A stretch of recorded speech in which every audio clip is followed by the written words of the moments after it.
Welcome back everybody. Today we are going to be installing a Shimano SLX 12-speed derailleur. I'm mainly doing this video because the first time I put this one onto my bike I did it completely wrong. I ruined a derailleur hanger and it took me ages to set up, so I thought I'd just run through how to do it really quickly and then no one else will have to have the expensive derailleur problems that I did. So let's jump straight into it and show you how to get this beautiful bit of kit straight on the bike. So the first thing to do when attaching on your derailleur is make sure that you've got your gear cable set up. I might have to replace this one with your housing, and you've got a nice derailleur hanger on the bike. When we're installing, you want to make sure that your clutch mechanism is turned into the off position, which is that way. It has a little off thing there that you can read to show that it's off, and that means that you can just move the derailleur like this. If we put the clutch on, it's much harder to move the body of the derailleur away from the jockey wheel, so make sure your clutch is off. So the first step is to screw the derailleur straight on, taking really careful note to keep this bit pressed against the B-screw and not flapping on the other side. This is going to take a 5mm Allen key and it just pops on like that, and then you can snap it into place. Like so. Once you've got it on most of the way, just tighten it up like that. And that should be sitting nice and snug. So just before you continue, make sure that this bit of metal here is right in between the B-screw and the hanger and not underneath the derailleur or over the top here. You'll find it really hard to get the back wheel in and out of the bike, you'll have a derailleur that doesn't shift very well, and you're very likely to damage your hanger. So next up we're going to be installing the chain on the bike. So you want to be really careful if you've got quick link pieces like I do to put them to the side so you don't lose them. The easiest way to tell which direction on to put your chain is that the outside edge will usually have some sort of text and inscription, and the other side of the chain, if we flip that over, will be completely blank. So we want to make sure that the side with all the little text inscriptions is facing outwards, and that's the way we thread the chain through the derailleur. So when I'm fitting a chain, I like to make sure it goes around the chain ring first, so I just feed that through, and then when that's balanced nicely, I move to the back, making sure in this case to pass the chain through the frame. Now it can be quite difficult to work out which way round the jockey wheels this goes, so I like to throw my rear axle at this point, do that in a little way, and you can pretend that's your rear cassette. So obviously it goes round there first and then backwards and then back in, and then it goes round the top of this higher jockey wheel like this. You can almost drop it straight through, and then it goes round the front, would you call it the front? Of this bottom jockey wheel. So we'll just pass that through there, and then you should have a nice looking chain setup, just like that. So there's your chain setup. We're going around what would be the cassette, underneath the first jockey wheel, and then over the second jockey wheel, and then we're just going to snip these two ends together over here, and the chain will be on. See if we can get a nice satisfying click out of this. Oh yes, perfect. I don't know what I've done. There's something about putting a wheel in whilst it's on a bike stand that just makes it 100 times harder. But there we go. Wheels in.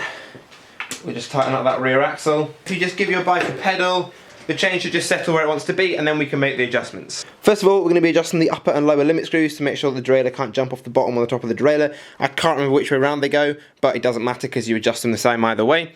To find out which limit screw you want to adjust, you have a look underneath the screws, and whichever piece of metal they're resting on is the direction you're currently going. So this one here, for me, is currently resting on a little block of metal. So if I screw this in, just to demonstrate, you'll see this derailleur moving outwards and moving that lower limit up.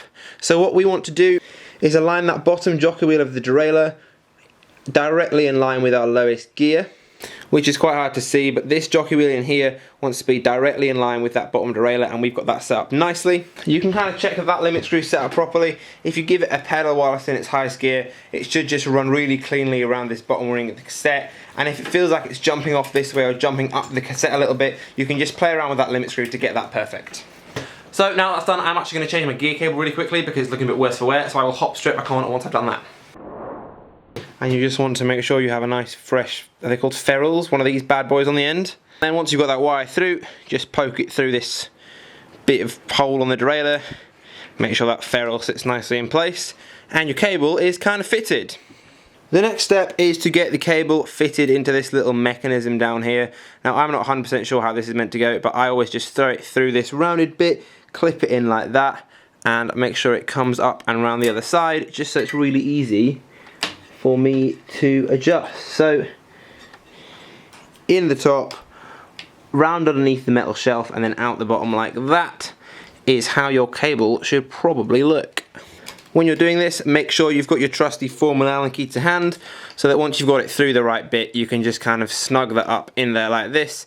Just finger tight to start with is usually acceptable, and you can adjust that later on. So the next thing to do is set the B screw and the top limit screw. So to do that, you're going to want to just crank up into your highest gear. If you can't make it up into this top gear straight away, what you're going to want to do is add a little bit more tension through your cable here, and that will help you get up there. Now, I'm not sure what the professional principle is for setting this top limit screw, but what I tend to do is when it's in its top gear here, just push against the derailleur cage. And as you can see, mine isn't quite perfectly lined up, it's a little bit inwards. So I'm just going to let a little bit of tension off that top limit screw, and then that's just going to drift out a little bit until it's perfectly in line with this top cog on your cassette. Once you've got that set, you should be able to push the body of your derailleur without the chain dropping into the wheel. So if your limit screw is too far out, if you push your cassette like this, it takes a knock, it's going to drop into the wheel like this, which can damage your chain and the wheel and everything else on your bike really, so we're going to avoid that. The next stage is to adjust your B screw. If you look very carefully in here, on the top of your derailleur backplate, there's a little line with 51 tooth marked underneath it, and we want that line there to line up perfectly with the tips of the teeth on the top cog. The screw to adjust that is this B limit screw here, and once you've got this set up properly, it will make indexing the shifting properly so much easier. So to line that up, we use an Allen key in the B screw, which I showed you earlier. And as you can see, as we screw that in, it's just going to pull that bottom bit of derailleur out. And there you go, it's much clearer to see the line there. It's much clearer to see the line there now. So this line here, you want to match up perfectly with the tips of the teeth here.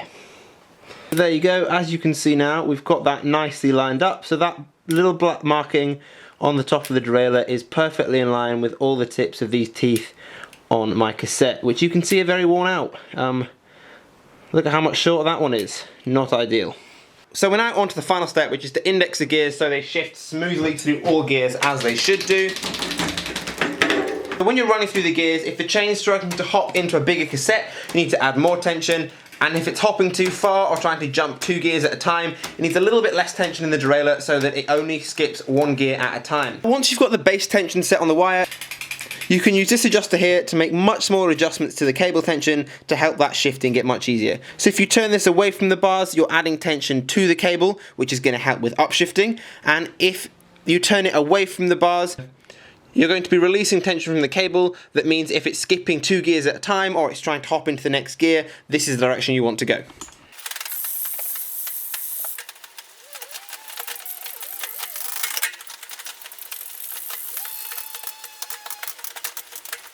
So if you set up your derailleur like this and then you go through and index your gears nicely, I'd go check out some Park Tool or GMBN videos if you're struggling with the indexing side of things.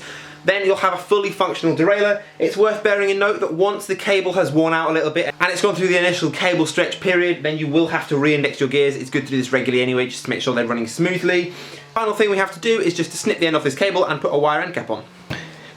I just have a pair of simple cable cutters, snip the cable off, and then I use the same cutters just to crimp on a cable end, just making sure you don't cut through the whole thing. I like to put in 2 little crimps just for added security. There you go, nice and secure. There you have it, that is how to install one of the newer Shimano 12-speed derailleurs. It's really important you get that B screw set, that just helps the shifting go so much smoother. If you're looking for videos on indexing, I'd head over to Park Tool or GMBN, they have some really good videos if you're struggling with that section of it. Thank you so much for watching, I hope this helped somebody. If it did help you, maybe you could drop a like or a subscribe, that'd be really cool. And if you have any questions or comments, please drop them in the comments below and I'll try to get back to everybody. Yeah, thanks for watching and see you next time.